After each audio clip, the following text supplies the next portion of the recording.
लोकवीरं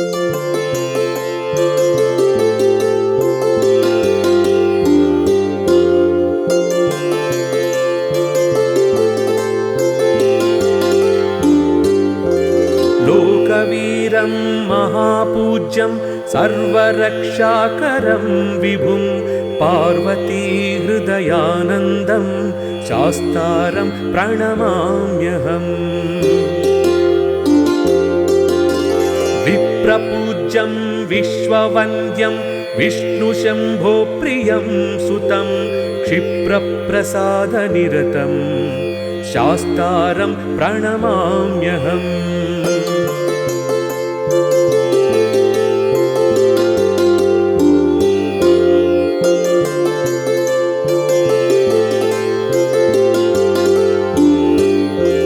मत्तमातङ्गगमनं कारुण्यामृतपूरितं सर्वविघ्नहरं देवं शास्तारं प्रणमाम्यहम्। अस्मत्कुलेश्वरं देवम् अस्मच्छत्रुविनाशनम् अस्मदिष्टप्रदातारं शास्तारं प्रणमाम्यहम्।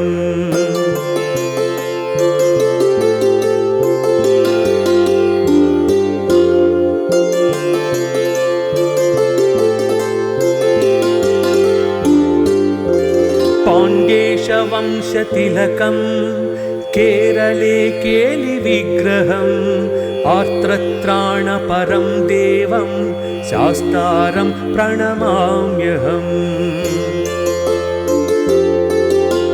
पञ्चरत्नाख्यमेतद्यो नित्यं शुद्धपठेन्नरः तस्य प्रसन्नो भगवान् शास्ता वसति मानसे। लोकवीरं महापूज्यं सर्वरक्षाकरं विभुं पार्वतीहृदयानन्दं शास्तारं प्रणमाम्यहम्।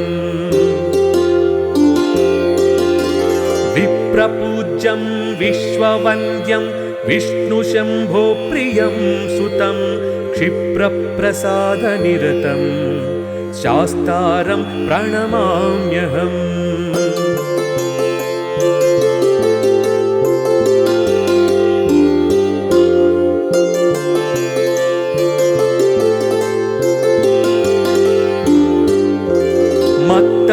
मत्तमातङ्गगमनं कारुण्यामृतपूरितं सर्वविघ्नहरं देवं शास्तारं प्रणमाम्यहम्। अस्मत्कुलेश्वरं देवम् अस्मच्छत्रुविनाशनम् अस्मदिष्टप्रदातारं शास्तारं प्रणमाम्यहम्।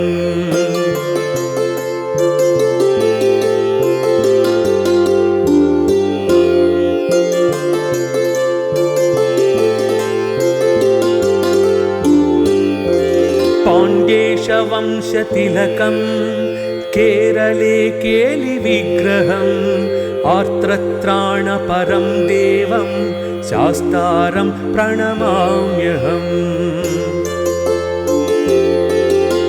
पञ्चरत्नाख्यमेतद्यो नित्यं शुद्धपठेन्नरः तस्य प्रसन्नो भगवान् शास्ता वसति मानसे।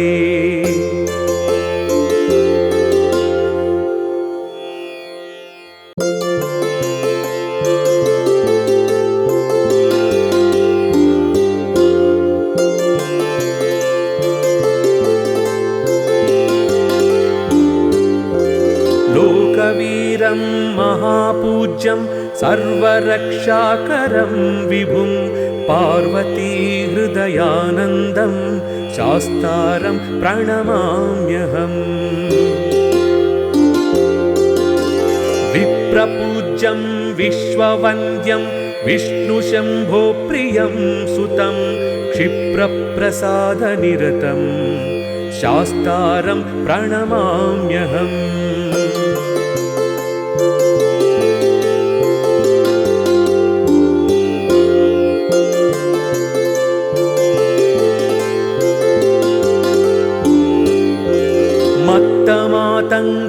पाण्ड्येशवंशतिलकम् कारुण्यामृतपूरितं सर्वविघ्नहरं देवं शास्तारं प्रणमाम्यहम्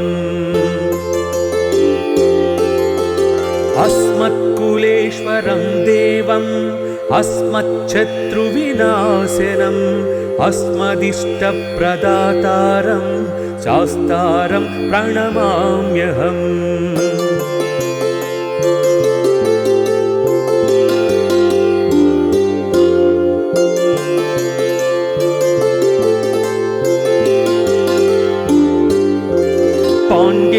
पाण्ड्येशवंशतिलकम् केरले केलिविग्रहम् आर्तत्राणपरं देवं शास्तारं प्रणमाम्यहम् पञ्चरत्नाख्यमेतद्यो नित्यं शुद्धपठेन्नरः तस्य प्रसन्नो भगवान् शास्ता वसति मानसे लोकवीरं महापूज्यं सर्वरक्षाकरं विभुं पार्वतीहृदयानन्दं शास्तारं प्रणमाम्यहम् विप्रपूज्यं विश्ववन्द्यं विष्णुशम्भो प्रियं सुतं क्षिप्रप्रसादनिरतं शास्तारं प्रणमाम्यहम्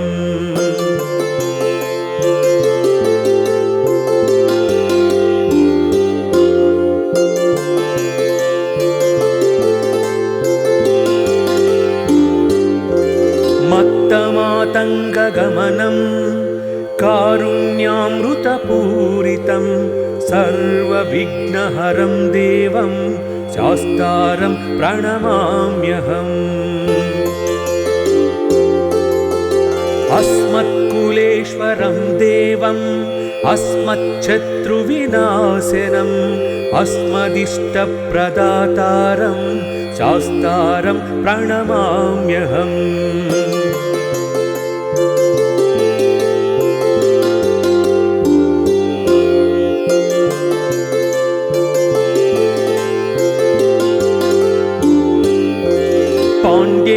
पाण्ड्येशवंशतिलकम् केरले केलिविग्रहम् आर्तत्राणपरं देवं शास्तारं प्रणमाम्यहम् पञ्चरत्नाख्यमेतद्यो नित्यं शुद्धपठेन्नरः तस्य प्रसन्नो भगवान् शास्ता वसति मानसे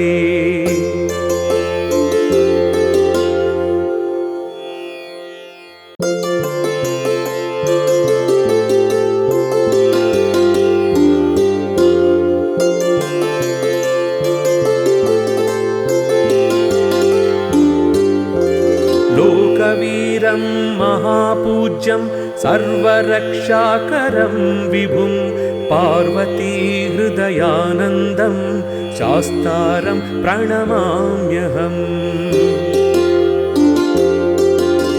विप्रपूज्यं विश्ववन्द्यं विष्णुशम्भो प्रियं सुतं क्षिप्रप्रसादनिरतं शास्तारं प्रणमाम्यहम्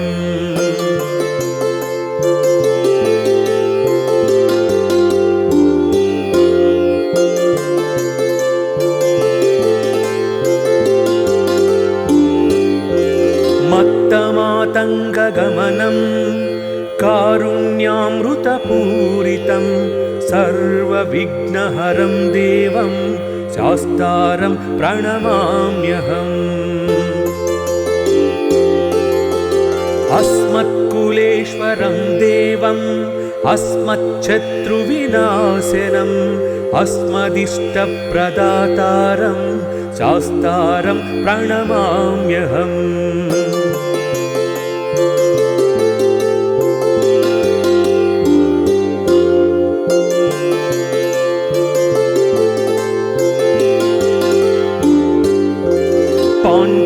पाण्ड्येशवंशतिलकम् केरले केलिविग्रहम् आर्त्रत्राणपरं देवं शास्तारं प्रणमाम्यहम् पञ्चरत्नाख्यमेतद्यो नित्यं शुद्धपठेन्नरः तस्य प्रसन्नो भगवान् शास्ता वसति मानसे लोकवीरं महापूज्यं सर्वरक्षाकरं विभुं पार्वतीहृदयानन्दं शास्तारं प्रणमाम्यहम्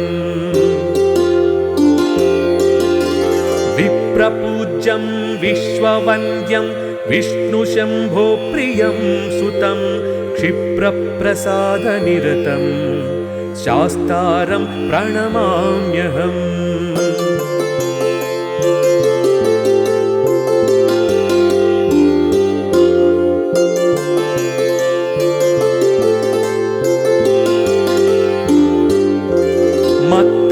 मत्तमातङ्गगमनं कारुण्यामृतपूरितं सर्वविघ्नहरं देवं शास्तारं प्रणमाम्यहम्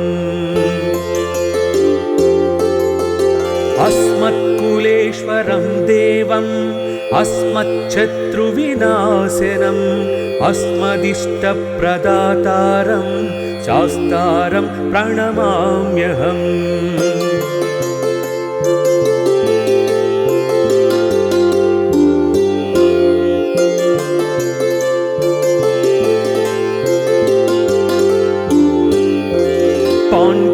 पाण्ड्येशवंशतिलकं केरले केलिविग्रहम् आर्त्रत्राणपरं देवं शास्तारं प्रणमाम्यहम् पञ्चरत्नाख्यमेतद्यो नित्यं शुद्धपठेन्नरः तस्य प्रसन्नो भगवान् शास्ता वसति मानसे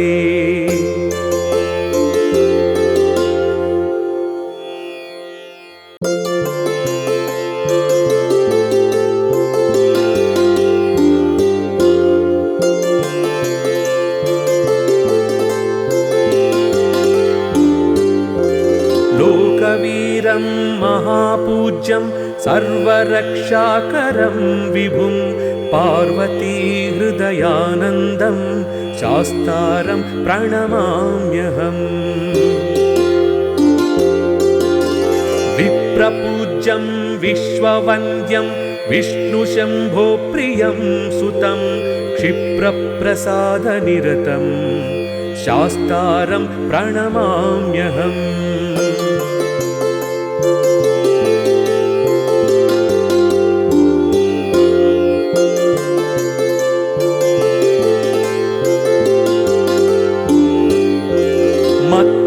मत्तमातङ्गगमनं कारुण्यामृतपूरितं सर्वविघ्नहरं देवं शास्तारं प्रणमाम्यहम्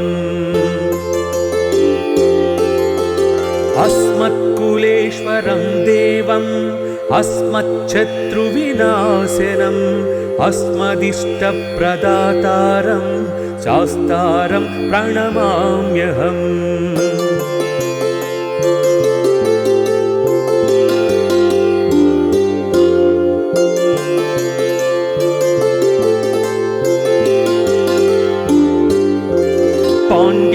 पाण्ड्येशवंशतिलकं केरले केलिविग्रहम् आर्त्रत्राणपरं देवं शास्तारं प्रणमाम्यहम्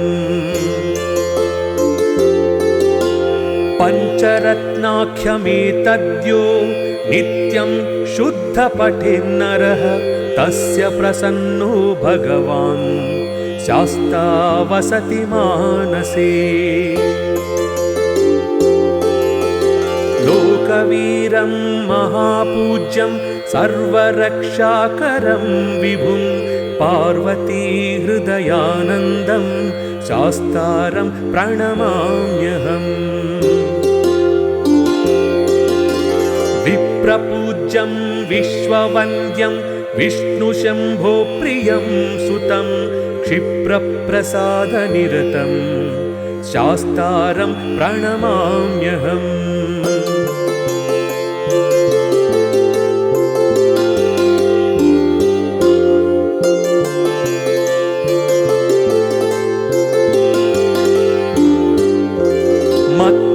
मत्तमातङ्गगमनं कारुण्यामृतपूरितं सर्वविघ्नहरं देवं शास्तारं प्रणमाम्यहम्। अस्मत्कुलेश्वरं देवम् अस्मच्छत्रुविनाशनम् अस्मदिष्टप्रदातारं शास्तारं प्रणमाम्यहम्।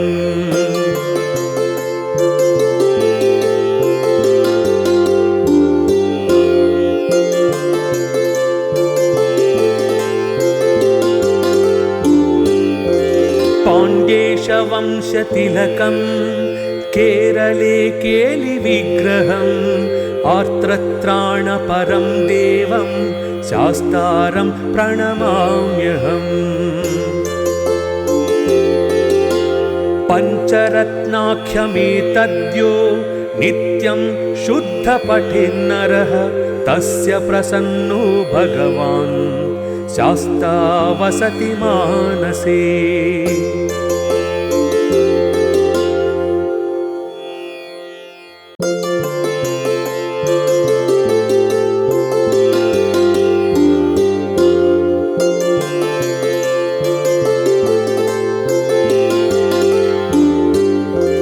लोकवीरं महापूज्यं सर्वरक्षाकरं विभुं पार्वतीहृदयानन्दं शास्तारं प्रणमाम्यहम्।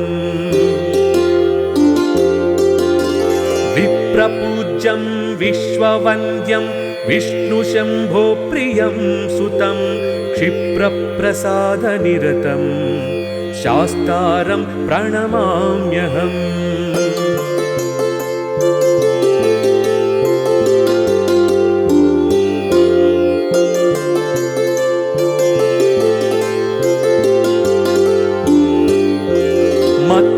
मत्तमातङ्गगमनं कारुण्यामृतपूरितं सर्वविघ्नहरं देवं शास्तारं प्रणमाम्यहम्। अस्मत्कुलेश्वरं देवम् अस्मच्छत्रुविनाशनम् अस्मदिष्टप्रदातारं शास्तारं प्रणमाम्यहम्।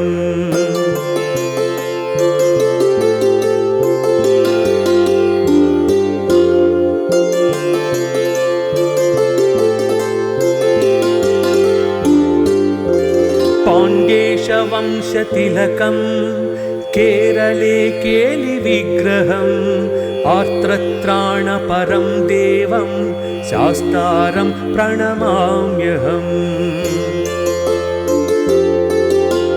पञ्चरत्नाख्यमेतद्यो नित्यं शुद्धपठेन्नरः तस्य प्रसन्नो भगवान् शास्ता वसति मानसे।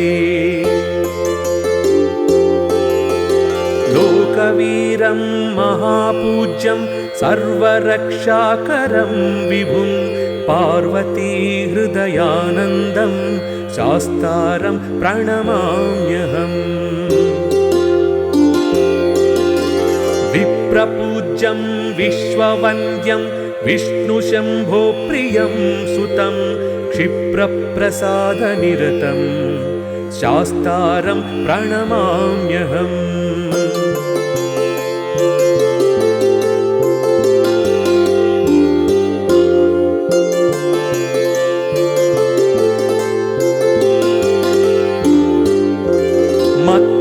मत्तमातङ्गगमनं कारुण्यामृतपूरितं सर्वविघ्नहरं देवं शास्तारं प्रणमाम्यहम्। अस्मत्कुलेश्वरं देवम् अस्मच्छत्रुविनाशनम् अस्मदिष्टप्रदातारं शास्तारं प्रणमाम्यहम्।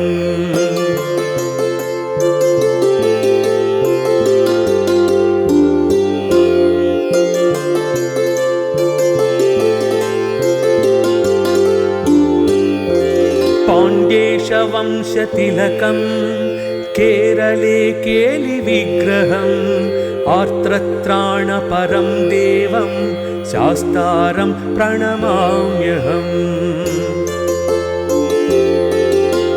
पञ्चरत्नाख्यमेतद्यो नित्यं शुद्धपठेन्नरः तस्य प्रसन्नो भगवान् शास्ता वसति मानसे।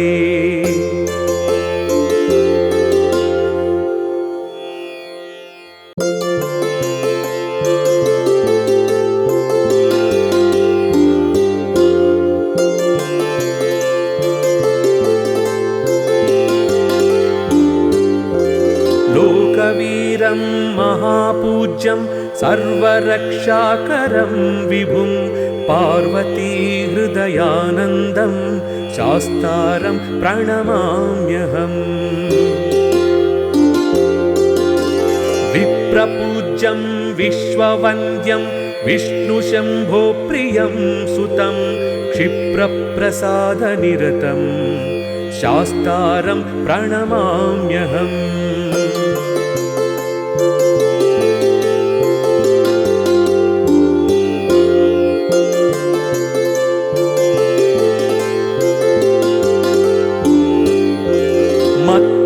मत्तमातङ्गगमनं कारुण्यामृतपूरितं सर्वविघ्नहरं देवं शास्तारं प्रणमाम्यहम्। अस्मत्कुलेश्वरं देवम् अस्मच्छत्रुविनाशनम् अस्मदिष्टप्रदातारं शास्तारं प्रणमाम्यहम्।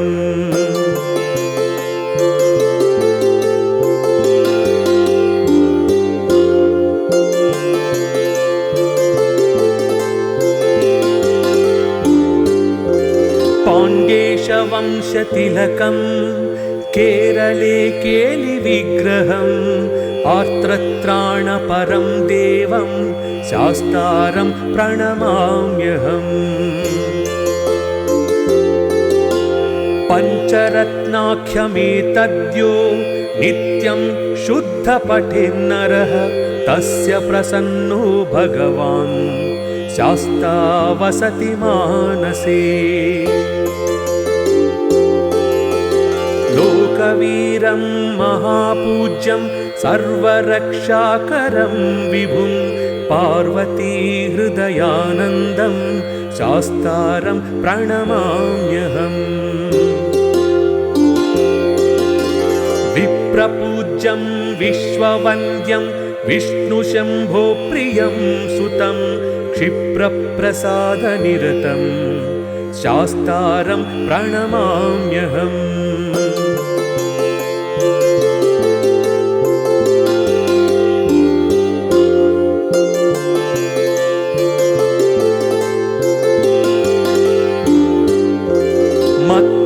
मत्तमातङ्गगमनं कारुण्यामृतपूरितं सर्वविघ्नहरं देवं शास्तारं प्रणमाम्यहम्। अस्मत्कुलेश्वरं देवम् अस्मच्छत्रुविनाशनम् अस्मदिष्टप्रदातारं शास्तारं प्रणमाम्यहम्।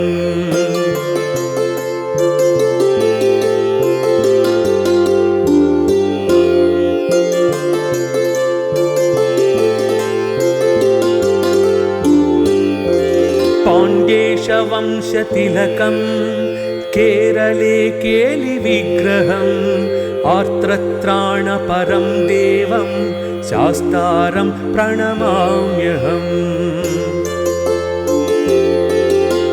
पञ्चरत्नाख्यमेतद्यो नित्यं शुद्धपठेन्नरः तस्य प्रसन्नो भगवान् शास्ता वसति मानसे।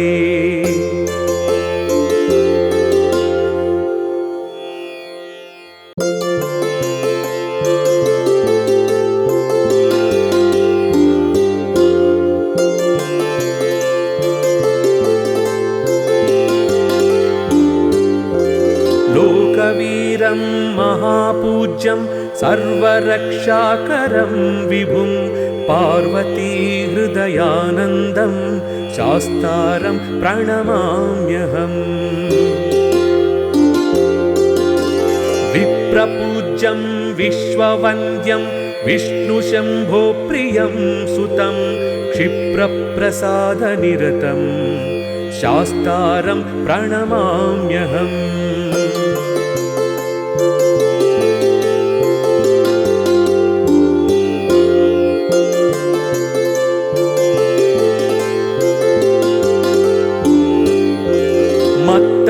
मत्तमातङ्गगमनं कारुण्यामृतपूरितं सर्वविघ्नहरं देवं शास्तारं प्रणमाम्यहम्।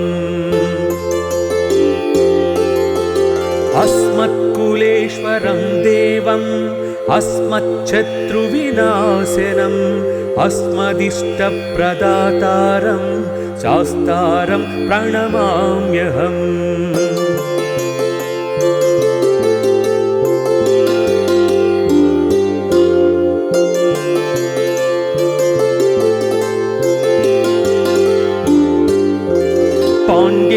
पाण्ड्येशवंशतिलकं केरले केलिविग्रहम् आर्त्रत्राणपरं देवं शास्तारं प्रणमाम्यहम्। पञ्चरत्नाख्यमेतद्यो नित्यं शुद्धपठेन्नरः तस्य प्रसन्नो भगवान् शास्ता वसति मानसे। लोकवीरं महापूज्यं सर्वरक्षाकरं विभुं पार्वती हृदयानन्दं शास्तारं प्रणमाम्यहम्।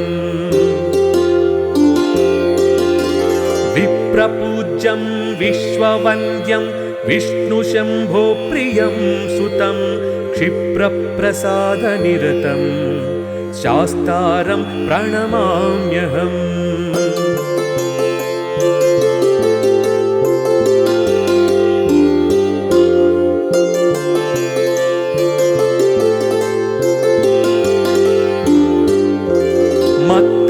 मत्तमातङ्गगमनं कारुण्यामृतपूरितं सर्वविघ्नहरं देवं शास्तारं प्रणमाम्यहम्। अस्मत्कुलेश्वरं देवम् अस्मच्छत्रुविनाशनम् अस्मदिष्टप्रदातारं शास्तारं प्रणमाम्यहम्।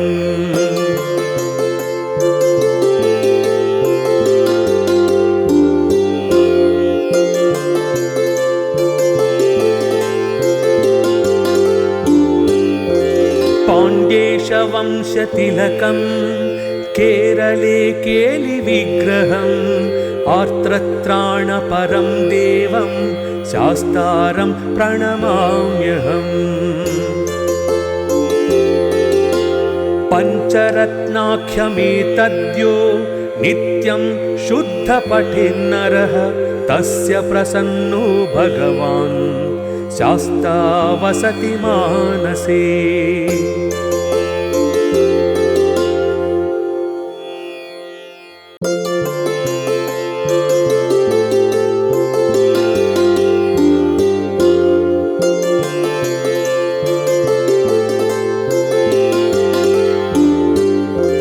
लोकवीरं महापूज्यं सर्वरक्षाकरं विभुं पार्वती हृदयानन्दं शास्तारं प्रणमाम्यहम्।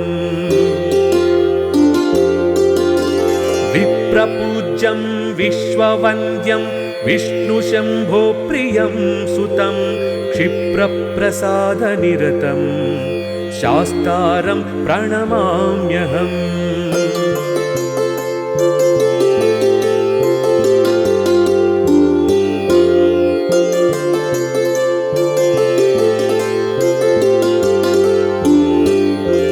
मत्तमातङ्गगमनं कारुण्यामृतपूरितं सर्वविघ्नहरं देवं शास्तारं प्रणमाम्यहम्।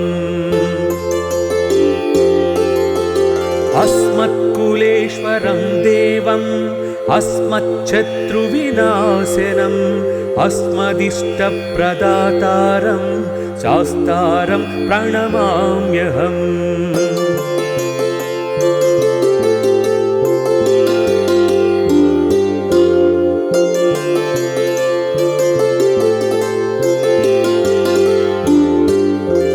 पाण्ड्येशवंशतिलकं केरले केलिविग्रहम् आर्त्रत्राणपरं देवं शास्तारं प्रणमाम्यहम्।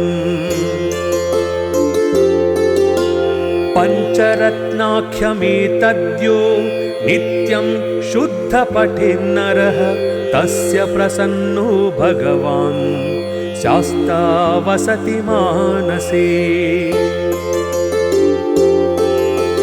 लोकवीरं महापूज्यं सर्वरक्षाकरं विभुं पार्वतीहृदयानन्दं शास्तारं प्रणमाम्यहम्।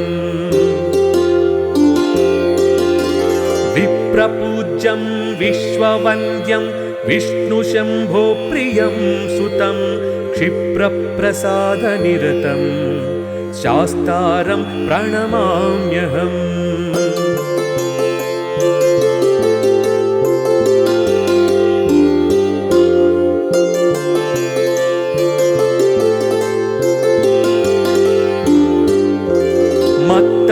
मत्तमातङ्गगमनं कारुण्यामृतपूरितं सर्वविघ्नहरं देवं शास्तारं प्रणमाम्यहम्।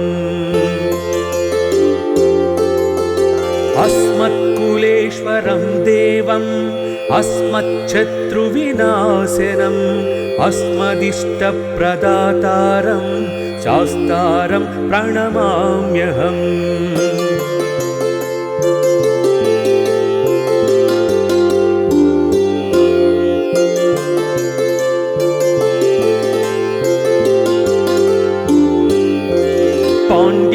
पाण्ड्येशवंशतिलकं केरले केलिविग्रहम् आर्त्रत्राणपरं देवं शास्तारं प्रणमाम्यहम्।